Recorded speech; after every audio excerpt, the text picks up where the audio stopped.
Hello বন্ধুরা, এই দেখো দুপুরবেলা খাবার দাবার নিয়ে বসে পড়লাম। এই দেখো প্রথমে আছে কাগজি লেবু, এই দেখো ভেন্ডি ভাজা, আর এই দেখো এটা আলু, আজকে নিরামিষ তো শনিবার। এই দেখো আলু সয়াবিনের তরকারি, আর এই দেখো এটা পেঁপে দিয়ে মুগ ডাল, এটা পেঁপে দিয়ে মুগ ডাল হয়েছে। আর এটা এই দেখো পনিরের তরকারি হয়েছে, এটা বাদাম বাটা আর পোস্ত বাটা দিয়ে করা হয়েছে পনিরের তরকারিটা।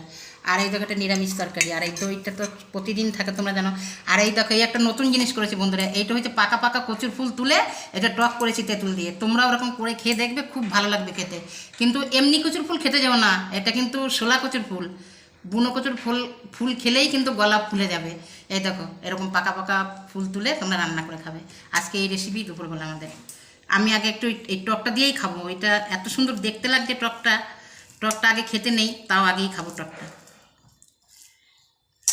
তারপরে আস্তে আস্তে সব কিছু নিয়ে নেবো। একটু তেঁতুল দিয়ে দেবে এর মধ্যে।